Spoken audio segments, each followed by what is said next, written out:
프랑스 파리의 작은 향수 가게에서 있었던 일입니다. 어느 날 한 여자가 향수 가게를 찾아왔습니다. 직원이 향수를 찾고 있는 그 여자에게 어떤 향수를 찾습니까? 라고 물었습니다. 그러자 그 여자가 이렇게 말합니다.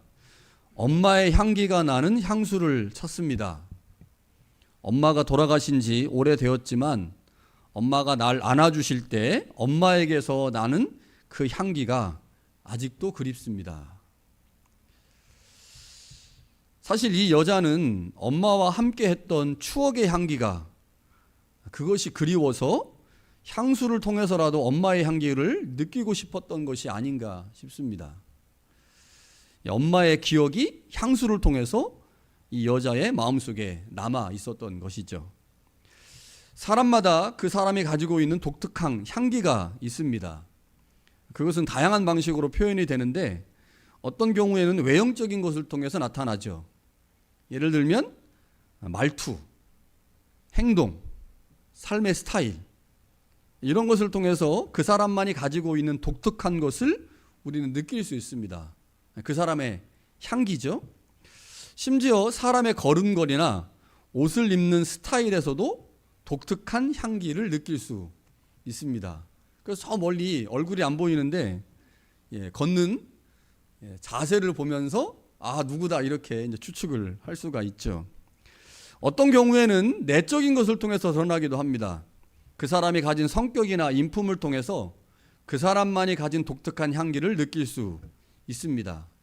그런데 이 내적인 향기는 되게 오랜 시간을 거쳐서 만들어지신 것이기 때문에 누군가를 속일 수는 없죠. 그리스도인들에게도 향기가 있습니다. 그 향기는 그리스도를 따르면서 만들어진 것이죠. 그래서 흉내낼 수 있는 것은 아닙니다. 인격이나 인품이 오랜 시간 동안 숙성되어서 그 향기가 나타나는 것처럼 우리가 그리스도를 따르면서 그리스도로부터 받게 된 그 향기도 역시 흉내낼 수 있는 것은 아니죠.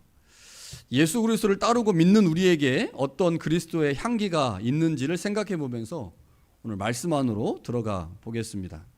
12절에서 바울은 그리스도의 복음을 전하기 위해서 드로아로 갔다라고 말씀합니다. 바울이 드로아로 간 이유가 무엇인지 지난주 말씀을 생각해 보면 이해할 수 있습니다. 2장 11절까지 바울은 고린도 교회를 방문하지 못한 이유에 대해서 설명을 했습니다. 일종의 변명같이 말씀을 했죠. 자, 그런데 오늘은 고린도 교회를 방문하지 못하면서 생겨난 하나님의 은혜에 관한 이야기를 바울이 이 단락에서 하고 있습니다. 사실 바울은 드로아에서 복음을 전할 계획이 없었습니다. 고린도 교회를 방문하고 난 후에 바울은 마음에 큰 상처를 경험했죠. 그래서 자존감이 바닥까지 떨어졌습니다. 아무것도 할 수 없는 그런 무기력한 상태에 빠지게 됐죠. 그때 하나님께서 바울을 불쌍히 여기셨습니다. 조금씩 회복의 은혜를 주시더니 복음을 다시 전할 기회를 주신 거죠. 그렇게 가게 된 곳이 드로아입니다. 자, 고린도후서 1장에서 말했듯이 바울의 본래 여행 계획은 에베소, 고린도, 마게도냐.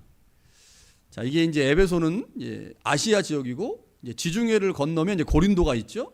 그리고 고린도 위쪽이 이제 마게도냐고, 마게도냐에서 복음을 전하자며 다시 고린도로 와서 유대로 가려고 했습니다.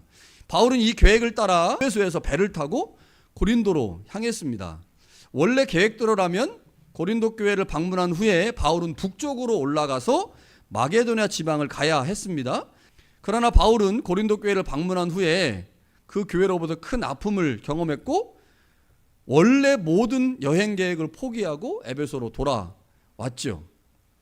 자, 12절부터 13절에 보니까 바울이 이렇게 말합니다. 내가 그리스도의 복음을 위하여 드로아의 이름에 주 안에서 문이 내게 열렸으되 내가 내 형제 디도를 만나지 못함으로 내 심령이 편하지 못하여 그들을 작별하고 마게도냐로 갔다. 이렇게 말합니다.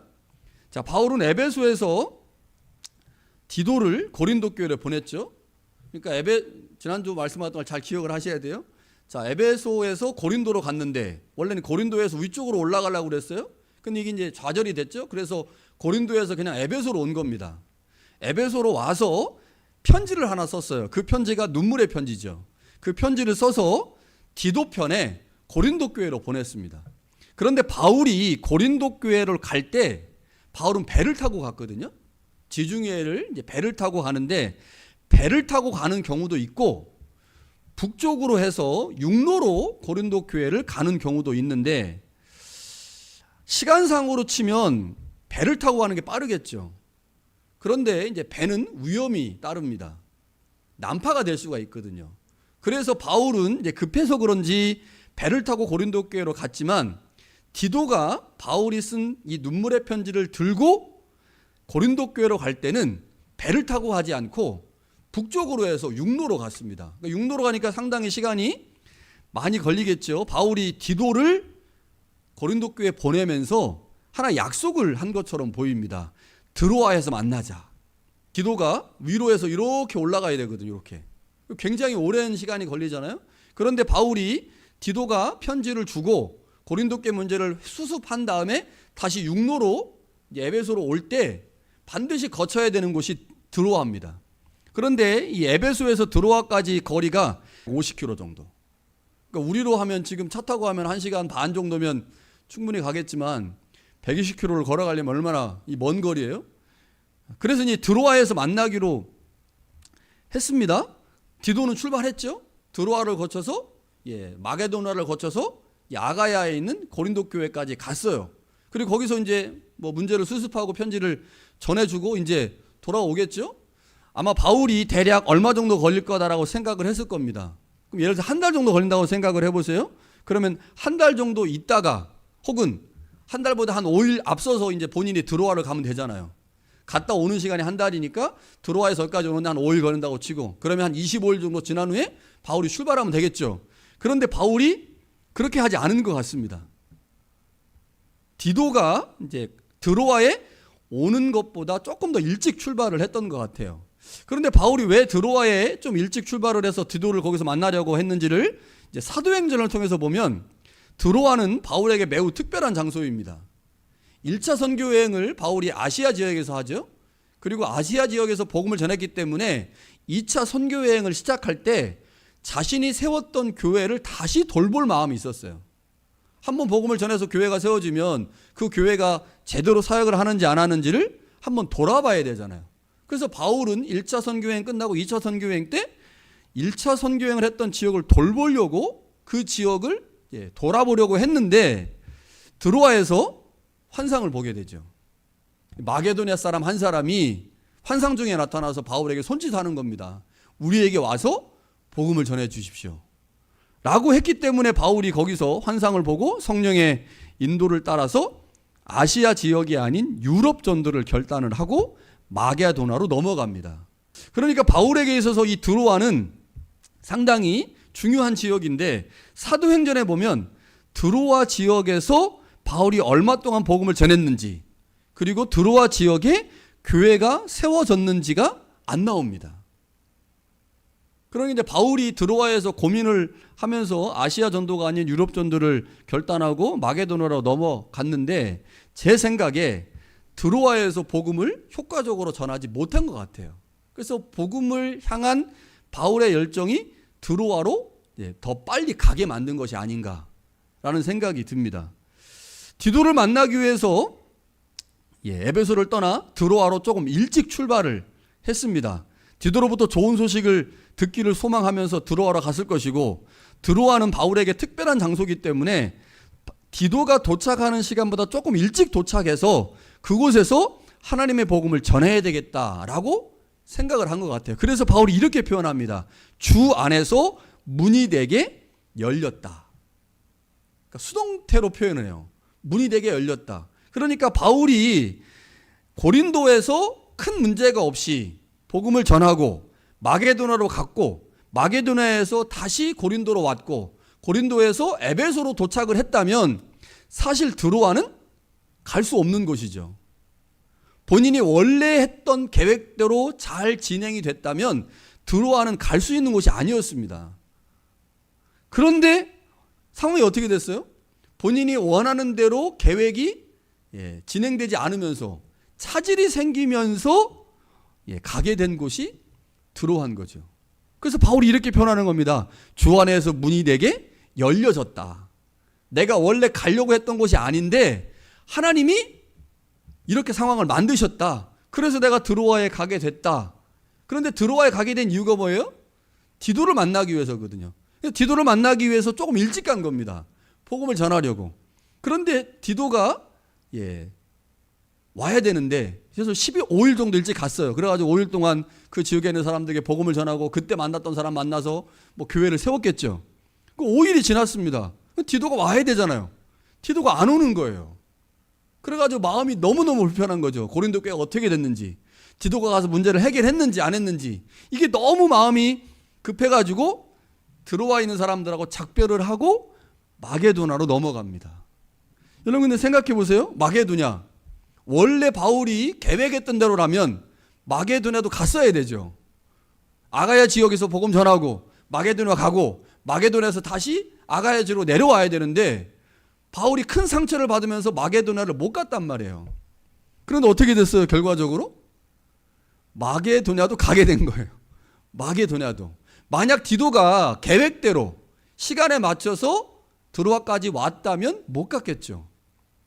그런데 고린도 교회의 상황이 심각하게 돌아간 것 같아요. 그래서 디도가 편지를 가지고 갔음에도 불구하고, 가서 바울의 마음을 전달해서도 불구하고 디도의 일정이 늦어지게 된 거죠. 일정이 늦어지게 되면서 바울이 어디 가게 됩니까? 다시 마게도나를 간 거예요. 그러니까 바울의 입장에서 보면 드로아에 가게 된 것이나 마게도나에 방문한 것이 하나님의 은혜인 거죠.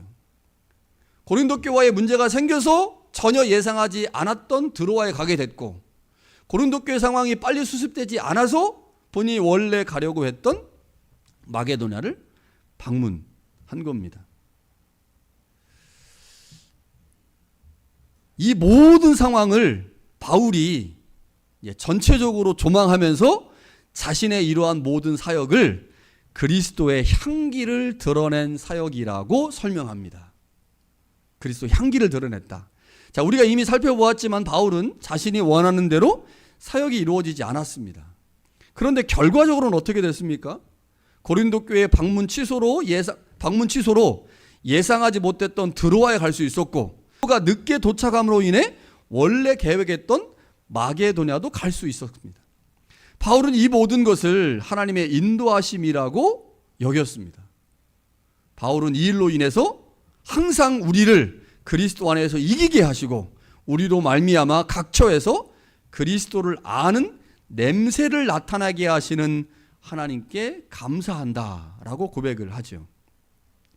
바울이 감사한 이유, 그것은 모든 것을 선하게 인도하시는 하나님의 은혜 때문입니다. 고린도 교회에서 냉대를 받은 후에 바울은 모든 선교 여행을 포기하고 에베소로 돌아왔습니다. 여러분, 이 바울의 행동에 대해서 어떻게 생각하십니까? 이 바울의 결정이 여러분 생각하기에 어떻습니까? 좀 무책임하잖아요. 선교 계획을 세웠잖아요. 고린도에서, 마게도냐에서 다시 고린도로 와서 에베소로 오기로 했어요. 그런데 고린도 교회에서 마음의 상처를 받았다고 그거 이겨내지 못하고 말이야. 응? 사도가 말이야. 응? 그거 다 이겨내고 그럼에도 불구하고 꿋꿋하게 원래 계획했던 대로 선교 사역을 해야지. 어이구 바울, 어이구 이렇게 생각할 수 있잖아요. 그런데 여러분, 바울이 얼마나 마음의 상처가 깊었으면 그거 이겨내지 못하고 선교 여행 다 포기하고 에베소로 돌아갔겠어요. 그러니까 한편으로는 바울이 정말 위대한 사도이기 때문에 이 모든 상황들을 다 이겨내고 원래 계획된 대로 선교하기를 기대하지만, 바울이 받은 그 상처를 생각해 보면 바울이 그렇게 할 수밖에 없었던 마음의 아픔도 있었겠다는 생각이 들죠. 그런데 바울의 입장에서 보면 어찌됐든 간에 실패입니다. 실패. 그러니까 바울은 실패를 경험했어요. 바울의 입장이 충분히 이해가 되지만 어찌됐든 간에 고린도 교회로부터 받은 마음의 상처가 바울의 모든 사역을 포기하게 만들었기 때문에 바울은 일종의 실패를 한 겁니다. 에베소로 돌아온 바울이 어땠을까요? 바울의 마음에 얼마나 큰 고통이 있었겠습니까?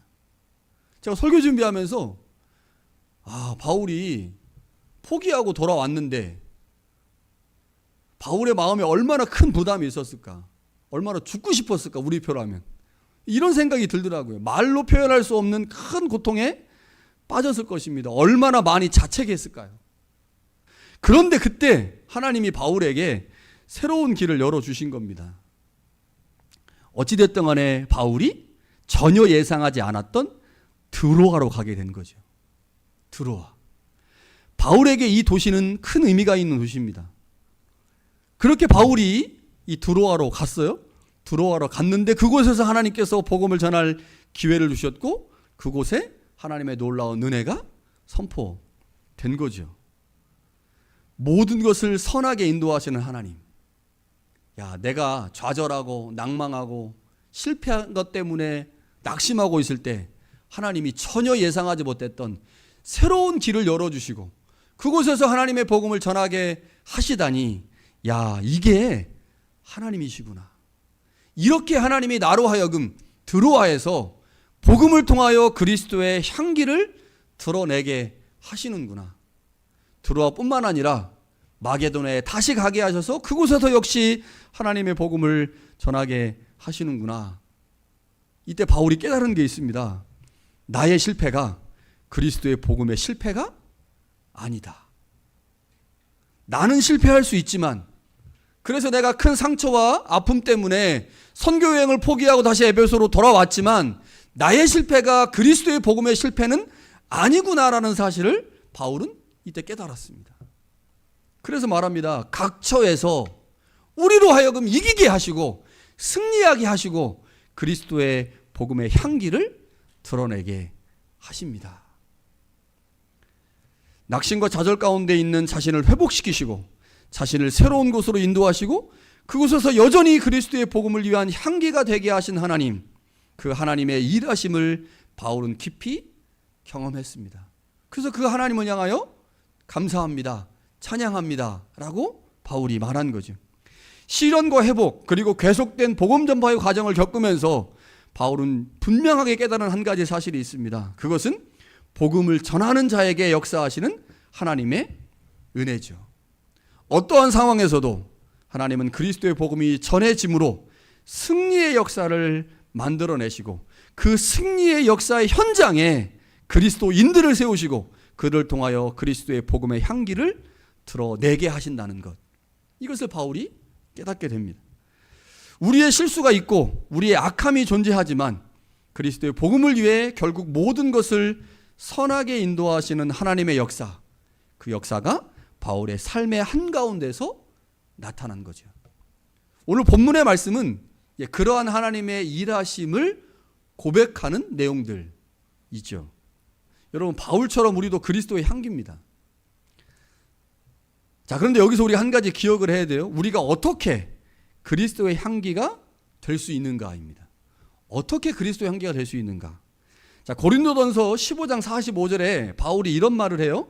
첫사람 아담은 생명이 되었다함과 같이 마지막 아담은 살려주는 영이 되었다. 자, 우리가 잘 알고 있듯이 아담은 사는 영입니다. 사는 영. 그리고 예수 그리스도는 살려주는 영이죠. 그래서 우리도 아담의 후손이기 때문에 사는 영이에요.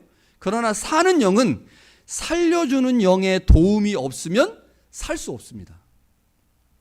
그게 우리예요. 그래서 예수 그리스도, 살려주는 영인 예수 그리스도로 말미암아 우리 안에 생명의 역사가 일어나야 우리가 원래 부여받은 그 살아있는 존재가 되는 거죠. 이게 우리한테 굉장히 중요합니다. 우리가 그리스도의 향기가 되는 것도 역시 마찬가지입니다. 우리가 예수 그리스도의 복음과 말씀 안에서 계속 거할 때 주님의 향기로 인해 우리도 누군가에게 영향력을 행사할 수 있는 향기가 되는 거예요. 자, 예를 들면 이런 겁니다. 자, 발광체가 있고 반사체가 있어요. 빛을 내는 물체 중에는 스스로 빛을 내는 발광체가 있죠. 대표적으로 우리가 알고 있는 게 태양입니다. 태양은 발광체죠. 그러나 스스로 빛을 낼 수 없는 반사체가 있습니다. 대표적인 것은 달이죠. 달. 그러니까 해는 발광체고 달은 반사체입니다. 자, 예수 그리스도는 발광체죠. 예수 그리스도는 스스로 어둠을 밝히시는 빛이고 생명을 공급하는 빛입니다. 그래서 예수 그리스도로 말미암아 우리는 생명의 역사를 경험하죠. 그래서 예수 그리스도 안에 거하면 그 예수 그리스도의 빛으로 인해 우리 안에 빛이 비춰져서 그 빛으로 인하여서 우리도 사망을 이겨내고 생명을 경험합니다. 그러나 우리 안에 있는 빛은 우리 빛이 아니죠. 우리 것이 아니에요. 예수 그리스도로부터 온 빛입니다. 그래서 우리는 발광체가 아니고 반사체입니다. 그러니까 예수 그리스도로부터 오는 빛을 받을 때만 우리는 빛된 삶을 살 수 있어요. 그래서 우리가 끊임없이 예수 그리스도로부터 오는 빛을 쬐야 됩니다. 방법이 뭐예요? 그분의 말씀 안에 거하는 겁니다. 그분의 말씀 안에 거하고 그분의 은혜 안에 거하고 그분의 일하심 안에 거하면 예수 그리스도의 빛이 우리 안에 비춰서 그 빛으로 우리의 삶의 자리에 생명의 역사가 일어나는 거죠. 마찬가지입니다. 우리 스스로 향기를 낼 수가 없어요. 우리 스스로. 우리의 향기는 그리스도의 향기입니다. 그래서 우리가 그리스도인들을 그리스도의 향기라고 말하는 거죠. 예수 그리스도로부터 오는 향기가 내 안에 나타날 때 그 향기를 다른 사람들에게 나타낼 수 있는 거죠. 따라서 우리가 예수 그리스도라고 하는 그분 안에, 그분의 말씀 안에 지속적으로 나를 노출시키고 그분의 향기 가운데 내가 끊임없이 같이 있어야 주님의 향기가 내 안에 배는 거죠. 여러분, 근데 제가 어렸을 때 시골에 살았잖아요. 시골에. 그러니까 시골에 가면 이제 푸세식 화장실이 있지 않습니까? 뭐 제 동생하고도 이제 그 관련된 이제 에피소드가 하나 있는데 푸세식이에요. 근데 얼마나 화장실에 냄새가 심한지 저는 처음에 몰랐거든요. 화장실에 가서 한 10분, 15분 정도 이제 뭐 큰 일을 보고 나오면 온 몸에 그 냄새가 진동을 합니다. 처음에 몰랐어요, 어렸을 때는. 근데 나중에 조금 이제 한 초등학교 한 2, 3학년 되니까 알겠더라고요. 이 냄새가 도대체 어디서 나는지. 그래가지고 화장실에 갈 때 입는 옷을 만들었습니다. 그것 때문에 아버지한테 굉장히 놀림을 받았어요. 야, 저놈은 뭐 화장실에 갈 때 입는 옷이 있냐. 왜냐면 그 당시에 누구도 그렇게 하지 않았거든요. 누구도 화장실을 갈 때 푸세식에서 하는데 뭐 옷을 바꿔 입고 하지 않았는데 저는 그 냄새가 너무 싫었어요. 그래가지고 화장실에 갈 때 화장실 입는 옷을 입고, 제가 나중에 제 동생한테도 전파를 했죠.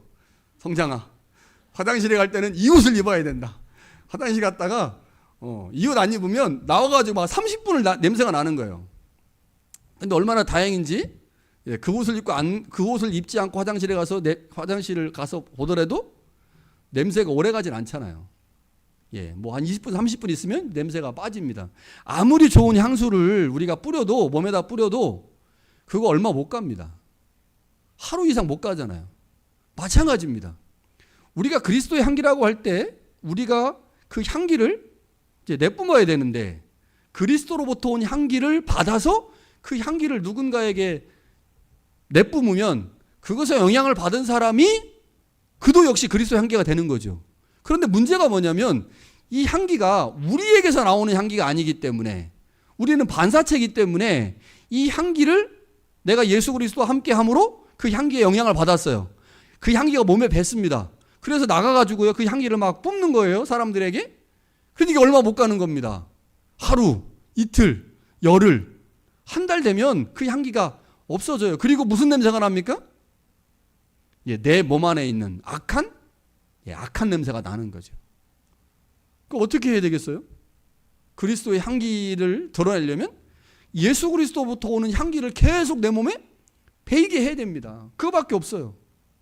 예수 그리스도와 깊이 교제하고 그분의 말씀 안에 들어가서 그 말씀 안에서 삶의 의미를 찾고 예수 그리스도와 기도함으로 깊은 교제의 자리에 들어가서 지속적으로 주님과 끊임없는 교제와 친교의 삶을 살아야 우리 안에 그리스도의 향기가 끊어지지 않고 계속해서 나타날 수 있다고 하는 거죠.